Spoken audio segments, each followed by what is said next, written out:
All right, my friends, so yesterday we got the engine in the car, running, not driving, but we got the first start out of the way, but lo and behold, we have the world's worst oil leak. So before we go and drive this thing, or attempt to drive it today, we desperately need to fix that. That is bad. I have a pretty good idea of what could be going on, but let's dive into it and take a look. So something is clearly going on with or underneath the intake manifold. If we zoom in right here and put a light on it, you see how it's all wet right there.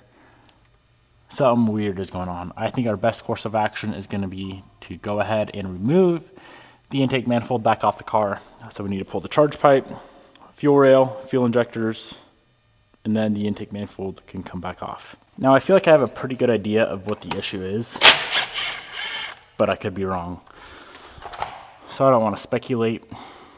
I just want to work and figure it out.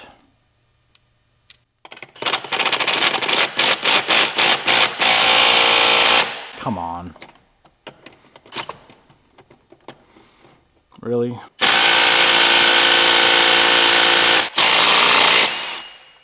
Okay.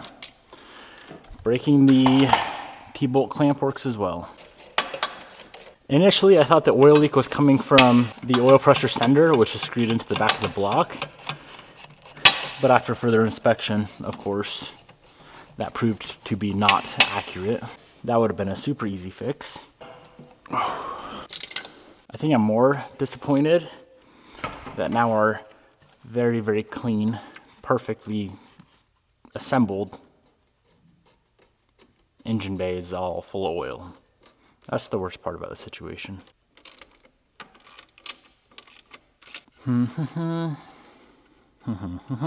This car just loves to leak. Okay, injectors are off. Fuel rail is out of the way. Last thing, let's yank the manifold, man. Well, the manifold is loose and all I see is oil everywhere. So that's not very cool. It is a freaking mess all over the top of the T-case, down the backside of the motor, top of the trans, the whole wiring harness. Everything is just covered, man. Port on intake 4 is full of oil. Definitely got something weird going on. Look at that. All right, let's dive in. Really hard to see back there, so I'll probably use my phone and kind of record myself, or record the back of the head. Okay, what is happening back here? Is that the culprit right there? Top is where the stud goes. Middle is where an oil galley plug would go. Bottom is EGR. Looks like someone forgot the plug. You know, that sucks. Obviously it's an easy fix, but it's just a little frustrating, I guess you could say. I'm not one to play like the blame game, but when you pay a shop to do all your head work, I mean, they got 9 of the plugs in, I hope. I hope the ones under the valve cover are in, but they forget that one, it makes a mess. Now granted, I was the assembler of the engine, so I should have caught that, but still, kind of annoying. Let's find a plug, get her installed, and then I need to spend some serious time with a rag and brake cleaner and get all this oil cleaned up. So I got a new plug installed. I'm gonna go ahead and crank the car with the intake manifold off, and just to make sure that was the only leak.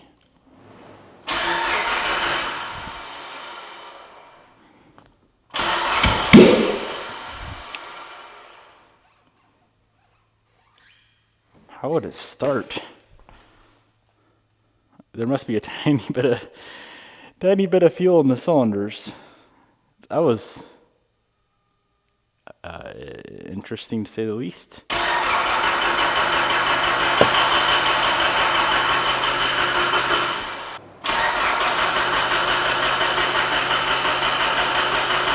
All right, that was the only leak. Let's get her back together.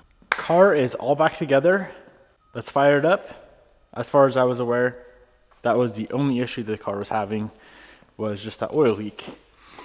So now we should be able to move on and hit a first drive here shortly.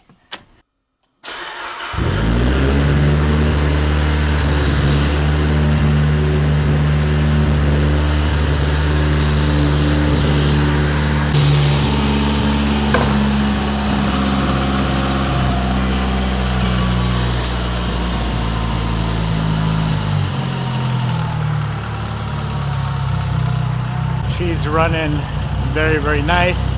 Nothing leaking yet. Intake manifold had quite a bit of oil in it, so I was expecting it to smoke. Had oil in it, of course, from the missing plug. Was expecting it to smoke. It hasn't yet. It might in the future from that issue. But so far so good. Let's go ahead and kill it and do some fluid things. Beautiful. Simple fix. Frustrating, but very, very simple fix. Only took 2 hours or so. So we're gonna go ahead and bleed out the cooling system. Thankfully right now we're just running water. If I had antifreeze in here earlier, would have been a mess because I did have to pull the heater core hoses off. So I'm gonna rebleed the cooling system, make sure engine oil levels are good, and we need to check levels on the trans and the T-case as well. Now as far as the drivetrain fluids go, the T-case and trans, I like to hop in the car, fire it up, put it in a gear, and let it spin all the wheels for, I don't know, a minute, and then go ahead, shut it down, let it cool down, and then check levels from there.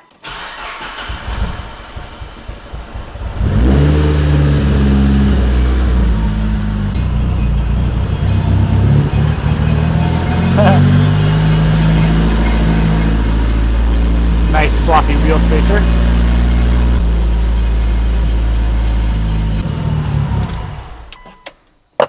Okay, let's call that a day. Setting the transmission fluid height. It's this plug right here. Pull it out, let it drain until it stops draining, put it back in, good to go. If nothing comes out, either you're spot on with your level or you're a little low. I'm gonna venture to say we're probably a little low, so I'll add more fluid and do that process again. But let's do the T-case. T-case is that plug right there. Transfer was definitely a little bit on the full side. So the engine bay is all cleaned up, everything's ready to go. I have one more part to install before we head out. This took a while to get in. Some of you may not think it's very cool, but me personally, being a JDM Mitsubishi fanboy, I think that's pretty freaking cool. Oh yeah, that is beautiful. All right, let's freaking do this thing, man. It's been too long since I drove this car. Got the laptop in case it throws a check engine light or we need to do anything in the haul tech. But I'm gonna go on a drive. I already know all fluid levels are good to go. I wanna stack at least 50 miles on it today. So we got some driving to do.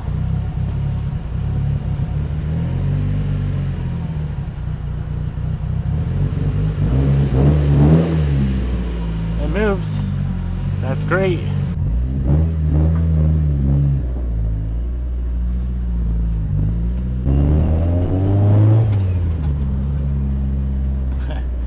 I swear, every time I build a car, mess with anything with the brakes, the dust shield is always rubbing on the rotor.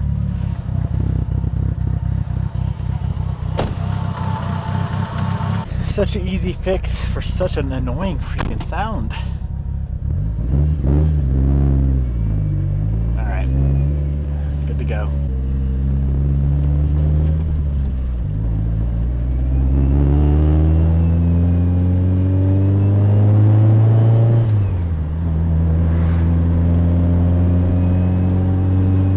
Oh man, I miss driving this freaking car. Such a perfect car. For Evo at least. What a nice day too. Too freaking nice, man. The AFRs are great. 14.0 right now, cruising. Oil pressure's beautiful. All the map changes we made were pretty much just for idle. So I was not expecting it to run this good, but that's great that it does. I'm gonna go ahead and swing by my PDR shop and have him take a look at those 2 dents I put in the roof. Hopefully he says he can fix them.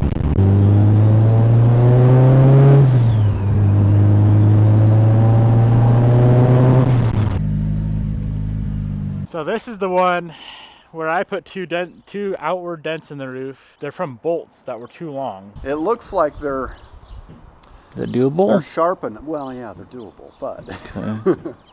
They're sharp enough, big enough high spot that I'm gonna have to make a dent, which means I got to go back in there and push it back up. Okay. To make them go away.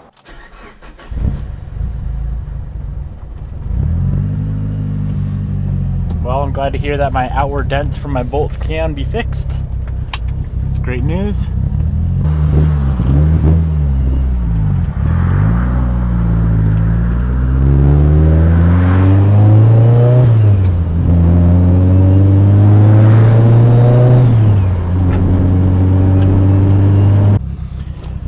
Came to my favorite location for when I get a car finished up. Ooh, that's bright. Hold please. Alright, there we go. Man, oh man, this thing cannot be running any freaking better. Made a few more adjustments on the map. Now the high idle issue is taken care of. Before, when you start it up, it would idle high for a sec, or like 10 seconds. And then a couple other little issues. Feelings all dialed in. Man, oh man, it feels so freaking good. I have no idea how things are looking underneath. I'm assuming there's no oil leaks. I haven't seen anything sitting on the ground. I've put 40 miles on it now, and so far everything is good to freaking go, man. Check engine light is showing on the dash. There's no check engine lights in the Haltech, so for some reason the Haltech isn't talking to the dash. Or some weird wiring is going on there, so I need to get that sorted out. And yeah, that's really about it. I'm gonna head back to the shop right now. I am dying to cut open the oil filter and take a look at that. I'm gonna do our oil change right now, cut the filter, make sure all the other fluids are good to go. If there's no sort of coolant leak, I can drain the water, put actual antifreeze in there. There's other little things that this car, it doesn't need, but it wants, you know. I did order my new seats in. Those have yet to arrive. Little stuff like that. It's gonna get a different Brembo big brake kit. One of the panels needs to be repainted. Of course, it needs to be tuned on the dyno, on ethanol, things of that nature. But I don't know if I'm gonna do any of that. I've put so much work into this car that I don't care to really work on it right now. I just want to enjoy it and drive it. I would definitely drive it home tonight, but number one, it's starting to rain right now. And number two, it's freaking loud. Number two, we don't have a garage spot, so in order for this car to go home, it would need a garage spot. Either one of the NSXs or the Supra has got to come out. But let's go back to the shop, get her on the lift, make sure it's not leaking any sort of freaking oil, and then pull that filter, cut the filter, make sure there's nothing funny going on there, like there was last time, get the oil changed, and move on from there. Maybe go drive it more. I cannot believe how good it's running. We had one issue with this build, and I'll take the blame for it. I should have saw the missing freaking oil galley plug. But if that's the only issue, that's cool. I'll take it. Alrighty, we are back in the shop. Car is on the lift.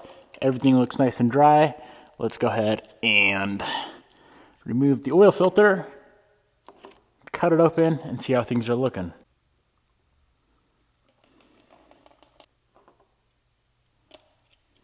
Now, there's always going to be a little bit of something.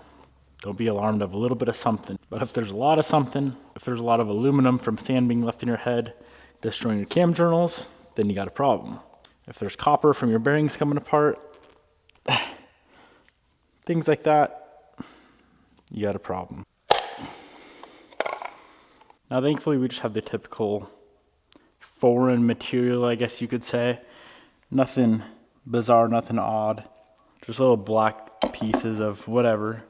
Inside the filter itself, it's very clearly the ARP fastener lube. You can see some of it right here.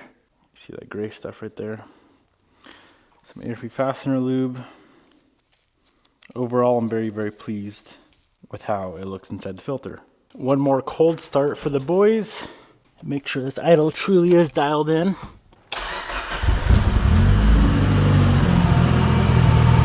Cold start is perfect.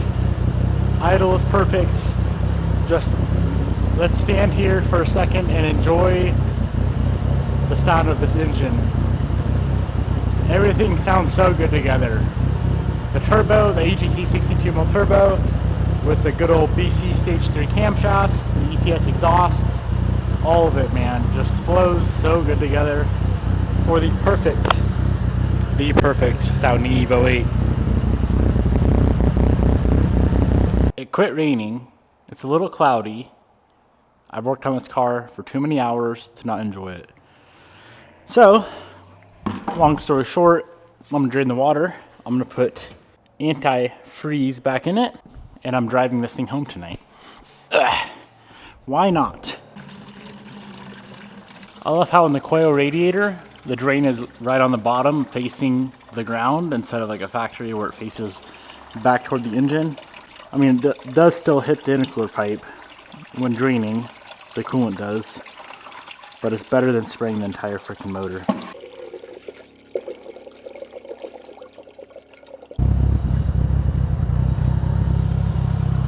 Got the wing back on, that side marker back on, just a couple little things to get this thing all complete once again. Alright, let's hop in and go for a rip. Boost cut's 10 pounds. Of course, I don't want to be building more than 10 pounds right now. She's only got 40 miles on her.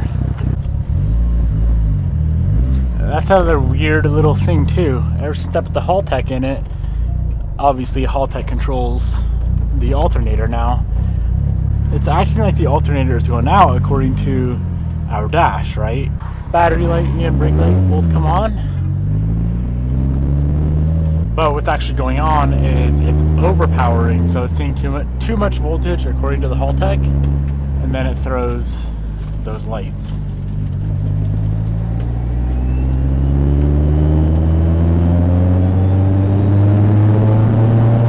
Also very clearly needs to be realigned. No big deal.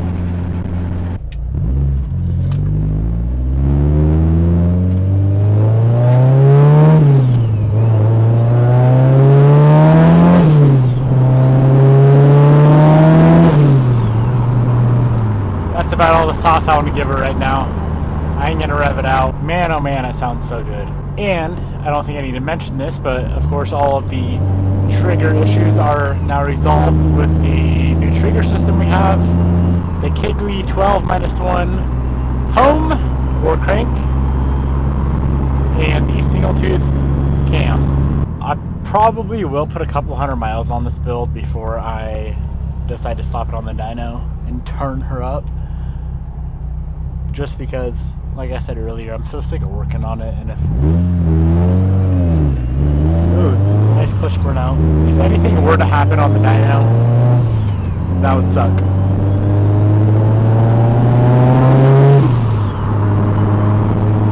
Well, my friends, I'm going to wrap up the video right here. I hope you guys enjoyed. So crazy how this thing did not want to cooperate, but if you don't give up, you keep fixing all the little issues, eventually you're going to run out of issues to fix, and you're going to have a nice car to drive. It's pretty wild to think back a few months, every single bolt and fastener and clip was removed from this car. It was down to nothing. I'll throw a photo on the screen. For those of you who are just tuning into this build,